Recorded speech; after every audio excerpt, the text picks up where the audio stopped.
उस दिन सुंदर कौवा पिंकी चिड़िया को अपनी माँ से मिलवाने ले जा रहा था। सुंदर, मुझे बहुत घबराहट हो रही है। आपकी माँ मेरी और आपकी शादी के लिए हाँ तो करेंगी ना? अरे हाँ बाबा, तुम क्यों डर रही हो? माँ चाहे हाँ करे या ना, शादी तो मैं फिर भी आपसे ही करूँगा। आप क्यों उस बात की चिंता कर रही हो? और वैसे भी मेरी माँ मेरी खुशियों को अनदेखा नहीं करेंगी। तभी वे लोग दरवाजा खटखटाते हैं। अरे कौन है बाबा, आ रही हूँ। सुंदर, ये कौन है तेरे साथ? माँ, ये पिंकी है। ये मेरी दोस्त है माँ। मैं इसे पिछले 1 साल से जानता हूँ और मैं इसे पसंद भी करता हूँ। इसीलिए मैं इसको आपसे मिलवाने लाया था और मैं इससे शादी करना चाहता हूँ माँ। तू पागल हो गया है क्या? तू मुझे ये बात अब बता रहा है और मैं इससे तेरी शादी नहीं करा सकती क्योंकि तू सिर्फ मेरी पसंद की चिड़िया से ही शादी करेगा। नहीं माँ, मैं इसी से शादी करना चाहता हूँ। मैं इसके अलावा किसी और से शादी करने की सोच भी नहीं सकता। और माँ, ये बेचारी तो अनाथ है। ऐसे में अगर मैं भी इसका साथ छोड़ दूंगा तो ये बेचारी कहाँ जाएगी? और माँ, आप पिंकी को समझने की कोशिश तो करो। ये एक दिन आपका दिल जीत कर जरूर दिखाएगी। सुंदर की माँ को पिंकी चिड़िया बिल्कुल भी पसंद नहीं थी, लेकिन वो अपने बेटे की जिद के सामने हार जाती है और उन दोनों की शादी करा देती है। शादी के बाद पिंकी चिड़िया अपने घर को अच्छे से संभालने लगती है। वह अपनी सास की खूब सेवा करती। माँ जी, आपको किसने कहा था बर्तन धोने को? ना आप बर्तन धोने जाती और ना ही आपका पैर फिसलता। अब मैं आ गई हूँ ना, आपको काम करने की कोई भी जरूरत नहीं है। मैं काम नहीं करूँगी तो घर का काम कैसे होगा? माँ जी, मैं हूँ ना, आपको अपनी बेटी की बात माननी पड़ेगी। पर पिंकी की सास कौवी पिंकी को कभी समझ ही नहीं पाई थी और जब सुंदर कौवा घर पर नहीं होता तो वह पिंकी के साथ बहुत बुरा व्यवहार करती थी। अब शादी को कुछ दिन बीत गए थे। पिंकी का पति सुंदर एक दिन सड़क दुर्घटना में उसकी मौत हो जाती है और उधर सुंदर की मौत का सारा इल्जाम वह अपनी बहू पिंकी पर लगा देती है। पिंकी की सास पिंकी को वैसे ही नापसंद करती थी, पर अब वह उससे नफरत भी करने लगी थी। अब सगुनी कही कि मेरे बेटे को खा गई। ना तेरी शादी मेरे बेटे से होती, ना ही मेरा बेटा आज मुझसे दूर जाता। हाँ, मेरा बेटा। माँ जी, ये आप क्या कह रही हैं? सुंदर आज इस दुनिया में नहीं है तो इसमें मेरा क्या कसूर है? सुंदर के जाने के बाद एक आप ही तो मेरा सहारा है। आप ही ऐसा कहेंगी तो मैं कैसे जी पाऊंगी माँ जी? चुप कर डायन, घर का सारा काम ऐसा ही है, वो कर पहले। सुंदर के जाने के बाद पिंकी चिड़िया हर रोज अपनी सास के नफरत भरे तानों को सुनती रहती थी। एक दिन पिंकी अपनी सास के लिए चाय बनाकर लाती है।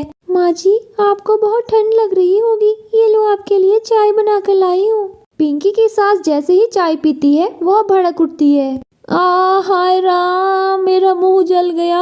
ये गरम गरम चाय बनाकर मेरा मुंह जलाना चाहती थी क्या? तू तो यही चाहती है ना कि इसका मुंह जल जाए और ये मुझसे कुछ ना बोल पाए। कल मुही, तू किस जन्म का बदला ले रही है मुझसे? देख रहा है ना सुंदर, ये मेरे साथ कैसा अन्याय कर रही है।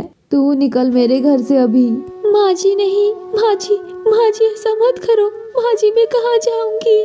पिंकी की सास उसे धक्के मारकर घर से बाहर निकाल देती है। बाहर बहुत तेज बरसात हो रही थी। ठंड के दिन चल रहे थे। आसमान काले बादलों से घिरा हुआ था। निकल जा डायन मेरे घर से। जब मेरा बेटा ही अब नहीं रहा तो तेरा अब यहाँ क्या काम?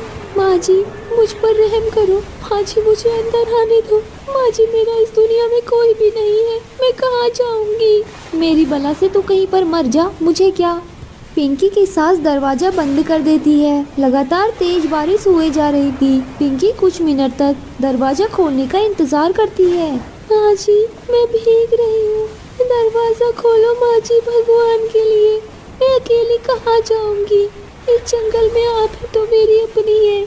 बहुत देर इंतजार करने के बाद दरवाजा ना खुलने पर पिंकी वहाँ से चली जाती है और वह उड़ते उड़ते वहाँ से बहुत दूर चली जाती है और एक पेड़ पर उसे खाली घोंसला मिल जाता है। बारिश से बचने के लिए वह उस घोंसले में चली जाती है। घोंसले में बारिश की बूंदें नहीं आ रही थी, पर ठंड के उस मौसम में ठंडी ठंडी हवाओं से वो अपने आप को नहीं बचा पा रही थी।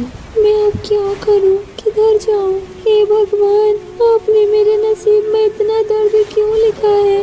बचपन में माता पिता मुझे छोड़कर चले गए और फिर सुंदर कवि का साथ मिला, वो भी मुझे छोड़कर चला गया।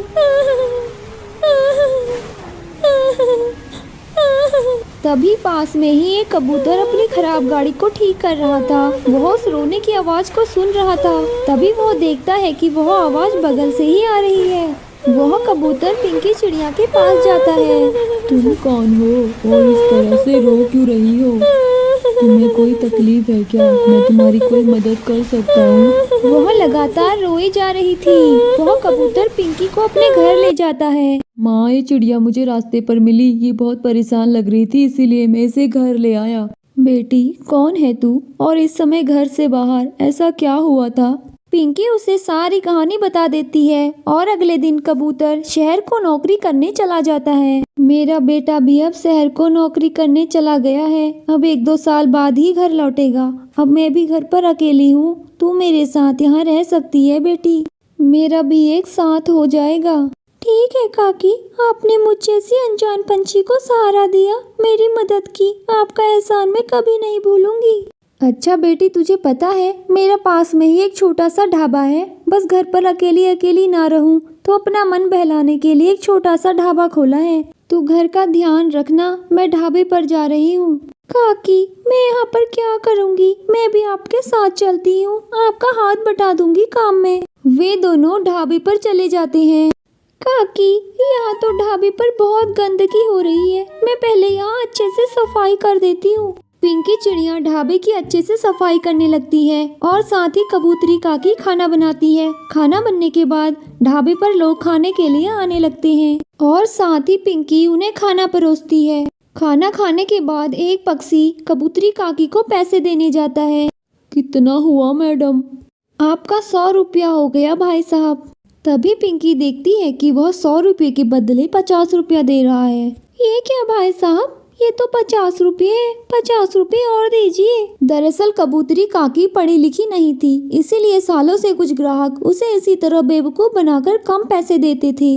माफ करना मैडम, देखने में गलती हो गई। पिंकी को यह बात बहुत बुरी लगती है। तभी बारिश शुरू हो जाती है। चल पिंकी, घर को चलते हैं, बारिश भी हो रही है। और वे दोनों ढाबे का काम निपटाकर घर को चले जाते हैं। काकी, आप थक गई होंगी, आप बैठो, मैं चाय बना कर लाती हूँ। ठीक है बेटी, जा बना ला, पर चीनी कम डालना। पिंकी चिड़िया बहुत जल्द कबूतरी काकी के घर को अपना ही घर जैसा समझने लग जाती है। अच्छा काकी, आप इस ढाबे पर कब से काम करती हैं? वैसे ढाबा चलाते मुझे 5 साल हो गए हैं। पहले तेरे काका इसे चलाते थे, पर तेरे काका के जाने के बाद मैं बहुत अकेली पड़ गई थी और यह ढाबा उनकी याद बनकर रह गया था और मैं उन्हें याद करने के लिए हर रोज ढाबे पर चली जाती थी। पर धीरे धीरे मेरी नज़र उस बंद ढाबे पर जाने लगी थी। वह बंद ढाबा मुझे बहुत बुरा लगने लगा था। फिर अगले दिन से मैं उस ढाबे पर काम करने लगी और तब से अब तक मैं उस ढाबे को चलाते आ रही हूँ। काकी, आपने सही किया जो उस ढाबे को चलाए रखा। पर वहाँ जो लोग खाने आते हैं वे जैसे आज कम पैसे दे रहे थे, क्या वो हमेशा ऐसा ही करते हैं? पता नहीं बेटी, मैं तो पढ़ी लिखी नहीं हूँ, नोटों को कहाँ पहचानूंगी। यह सुनकर पिंकी सब कुछ समझ जाती है। अगले दिन से वे दोनों ही ढाबे पर काम करने लगे थे। कबूतरी काकी खाना बनाती थी और पिंकी सभी को खाना परोसती थी और साथ ही पैसों का अच्छे से हिसाब भी रखती थी। कबूतरी काकी पिंकी को अपनी बेटी की तरह मानने लगी थी। दोनों मिलकर ढाबे को अच्छे से चलाने लगे थे और दोनों मिलकर ढाबे पर एक साथ काम करते थे। पिंकी चिड़िया को भी एक परिवार मिल गया था और दोनों खुशी खुशी रहने लगे थे।